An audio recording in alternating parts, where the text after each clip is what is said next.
Do you cry much? That's a good question. I figured it There might. was a time that, yeah, that's a great question, actually. One time I didn't cry for so long, my tear ducts got clogged, and I didn't know that was possible, but it is. Yeah, and I had to like pull out the little thing that clogged it. I don't know what it was. It was weird, but Oh. yeah. I used to not cry at all because I was super depressed, super shut down, total robot, did not have time for emotions or feelings because I thought that if I let myself cry, I just was not going to get put back together.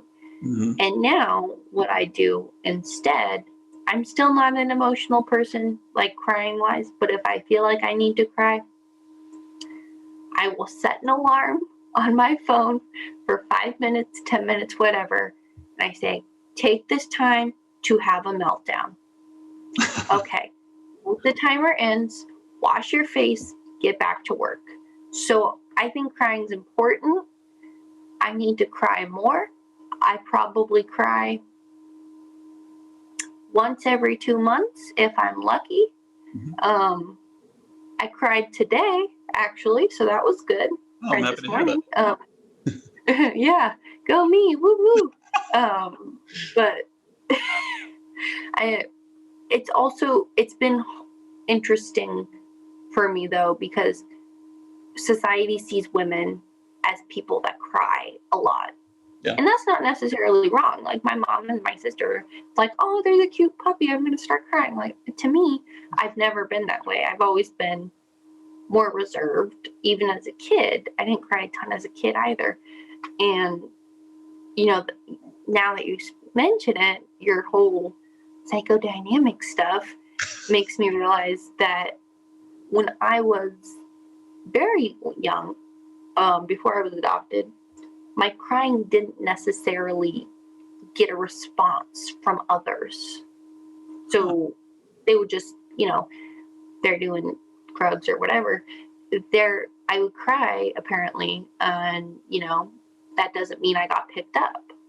So maybe that's why now I don't cry, because I don't see there being a response or a benefit from it, which I know is false, but psychodynamically or whatever, it would make sense, because as a kid, if I didn't get picked up every time I cried, or I didn't always have someone pay attention when I cried as a young child, then now it's just not really ingrained in me. Wow, that's fascinating. I'm glad I asked. Yeah, good question. Yeah. Do you cry? What's your relationship with crying? I think it's gotten a lot better. There was a period of about 15 years, from about 15 to 30. I'm in my late 30s right now, where I didn't cry even once. I wasn't able.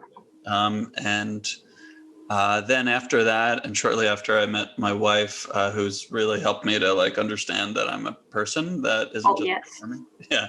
I began crying, and at first it was like really deep because I had so much pain that was unexpressed. And then I settled into just when something comes up, and I'd say nowadays it's like every 2 weeks or so something will move me. Yeah, I think last night I cried. Oh, I was watching a movie when I cried last night. I think we need to normalize in society men crying. Yeah. 100%. Because when they don't, they just let it eat them. Well, I'm not a man, but for me, when I didn't cry, just let it eat me up inside. And I can't imagine being someone and being told, if you cry, you're weak. You're not weak. You're just dealing with stuff. Yeah. And my boyfriend cries a lot more than I do. He's very emotional. I love him. But he's like, do you care that I cry? I'm like, no. One of us needs to cry. And turns out it's you right now. And you know what? You cry. I'm going to make you some cookies. And after that, it's going to be great. And he's like, okay, sounds good to me. Oh, I'm a huge fan of this guy. He sounds wonderful. Well, he's great. Yeah, that is true. And that's almost such a big subject that maybe for another dialogue, but yeah, it's not encouraged. I have to think it's getting better in our society that men are encouraged to have emotion in the first place.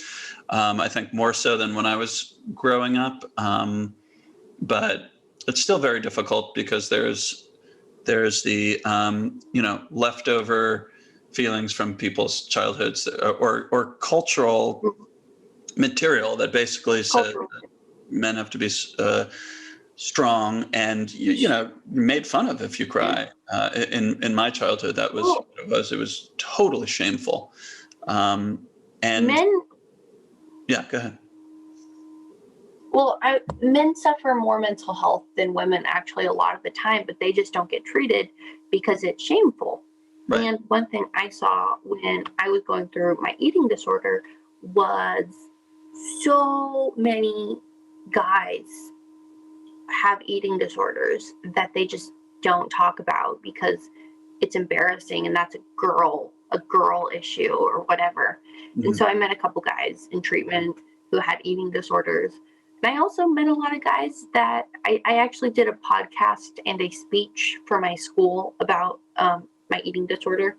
Oh. And I had a couple guys contact me about their eating disorders and they needed someone to talk to. And they were like, hey, I think I have an eating disorder, but I don't want to, everyone's going to make fun of me. And so then, kind of helped them a little bit or tried to help them. But I just think we need to normalize that emotions and psychological issues don't really have like a certain gender. Everyone has them. Mm-hmm. We need to be okay with that.